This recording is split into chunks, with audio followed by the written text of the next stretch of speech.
Juli baru dimulai, tetapi pasar sudah memberi sinyal yang tidak nyaman. Diam-diam, beberapa kebutuhan pokok mulai bergerak naik saat banyak orang masih sibuk menikmati akhir liburan sekolah. Yang menarik, kenaikan ini muncul ketika permintaan bahkan belum mencapai puncaknya. Sekolah belum sepenuhnya aktif. Aktivitas ekonomi belum kembali normal. Program makan bergizi gratis juga belum berjalan penuh seperti saat tahun ajaran berlangsung. Artinya, mesin konsumsi nasional masih setengah hidup, tetapi harga sudah mulai merangkak. Disinilah pertanyaannya menjadi menarik.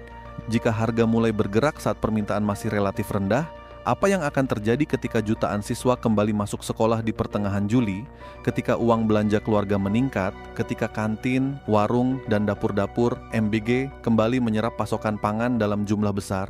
Hari ini kita akan membahas 5 barang yang sudah memberikan sinyal awal kenaikan harga. Karena dalam ekonomi, yang paling berbahaya bukan harga yang sudah mahal, melainkan tanda-tanda kenaikan yang diabaikan sampai semuanya terlambat. Barang pertama adalah cabai. Komoditas yang satu ini hampir selalu menjadi langganan berita setiap kali inflasi mulai menghangat, dan alasannya sederhana. Cabai adalah salah satu komoditas yang sangat sensitif terhadap cuaca, distribusi, dan pasokan. Sedikit gangguan saja, harga bisa langsung melonjak. Dalam beberapa pekan terakhir, harga cabai di berbagai daerah kembali menunjukkan tren kenaikan. Mungkin belum sampai level yang membuat masyarakat panik, tetapi cukup untuk menjadi perhatian. Yang menarik, kenaikan ini terjadi sebelum aktivitas sekolah benar-benar kembali normal. Artinya, permintaan yang ada sekarang belum mencerminkan kondisi konsumsi penuh. Ketika pertengahan Juli tiba dan aktivitas masyarakat kembali normal, permintaan dari rumah tangga, pedagang makanan, kantin sekolah, hingga berbagai usaha kuliner berpotensi meningkat secara bersamaan. Kalau pasokan tidak ikut bertambah, maka tekanan harga bisa semakin besar. Barang kedua adalah telur ayam. Ini mungkin salah satu sumber protein paling penting bagi masyarakat Indonesia. Murah, mudah didapat, dan bisa diolah menjadi berbagai jenis makanan. Justru karena itulah telur sangat sensitif terhadap perubahan permintaan.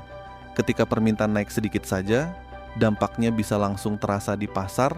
Disinilah banyak pengamat mulai memperhatikan perkembangan program makan bergizi gratis. Karena telur merupakan salah satu bahan pangan yang paling sering digunakan dalam berbagai menu bergizi. Selama masa liburan sekolah, permintaan dari program tersebut di sejumlah daerah relatif lebih rendah dibanding saat sekolah aktif. Tetapi ketika sekolah kembali berjalan normal, kebutuhan telur berpotensi meningkat kembali. Pertanyaannya bukan apakah telur akan langka. Pertanyaannya adalah apakah pasokan mampu tumbuh secepat kenaikan permintaan yang mungkin terjadi dalam waktu bersamaan. Barang ketiga adalah minyak goreng. Banyak orang mungkin menganggap kondisi minyak goreng sudah jauh lebih aman dibanding beberapa tahun lalu. Memang benar, tetapi aman bukan berarti kebal dari kenaikan harga. Minyak goreng memiliki posisi yang unik karena hampir semua rumah tangga membutuhkannya. Pedagang gorengan membutuhkannya. Warung makan membutuhkannya. Industri makanan juga membutuhkannya. Ketika aktivitas ekonomi kembali meningkat setelah liburan sekolah berakhir, konsumsi minyak goreng biasanya ikut terdorong. Masalahnya, harga minyak goreng juga dipengaruhi banyak faktor global yang tidak bisa dikendalikan secara langsung oleh masyarakat. Jadi ketika harga mulai menunjukkan pergerakan, itu adalah sinyal yang layak diperhatikan sebelum dampaknya menyebar ke harga makanan lain. Barang keempat adalah gula pasir. Komoditas ini seringkali bergerak lebih tenang dibanding cabai atau telur. Karena itulah banyak orang tidak terlalu memperhatikannya. Padahal gula memiliki peran yang sangat luas dalam kehidupan sehari-hari. Rumah tangga menggunakan gula, pedagang minuman menggunakan gula, industri makanan menggunakan gula. Ketika harga gula naik, efeknya sering terasa secara perlahan, tetapi menyebar ke banyak sektor. Yang membuat situasi menarik adalah kenaikan permintaan biasanya terjadi bersamaan ketika aktivitas masyarakat kembali normal setelah masa liburan panjang. Jadi meskipun kenaikannya terlihat kecil, dampaknya bisa jauh lebih besar daripada yang terlihat di permukaan. Lalu barang kelima adalah daging ayam. Komoditas yang satu ini memiliki hubungan yang sangat erat dengan telur. Ketika biaya pakan naik, ketika biaya produksi naik, atau ketika permintaan meningkat, harga keduanya sering bergerak saling memengaruhi. Dalam beberapa waktu terakhir, harga ayam di sejumlah daerah mulai menunjukkan tanda-tanda penguatan. Dan sekali lagi, ini terjadi ketika permintaan belum berada di titik tertinggi. Ketika sekolah kembali aktif dan kebutuhan konsumsi berbagai program makan bergizi kembali berjalan normal, Tekanan permintaan bisa semakin besar. Tentu tidak ada yang bisa memastikan harga akan melonjak drastis.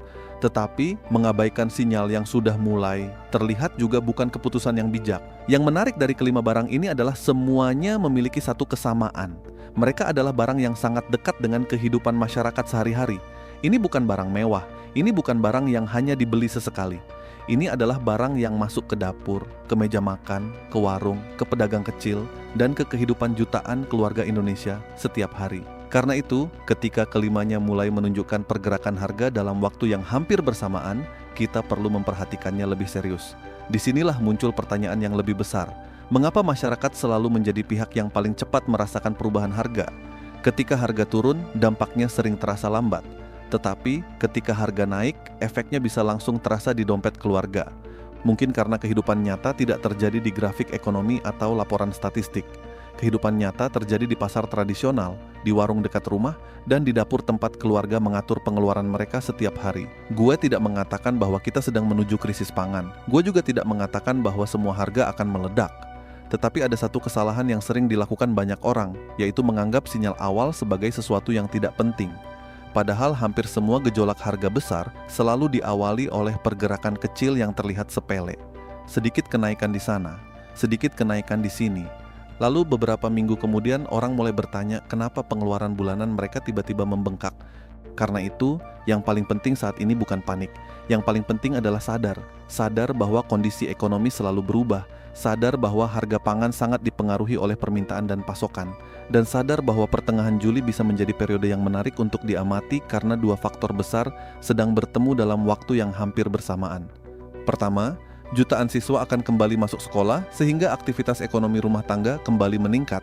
Kedua, kebutuhan pangan untuk berbagai program makan bergizi berpotensi kembali meningkat seiring aktifnya kegiatan sekolah.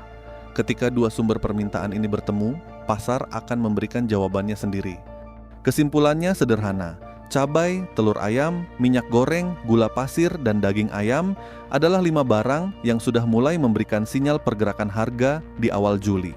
Belum tentu semuanya akan naik tajam, belum tentu semuanya akan menjadi masalah besar.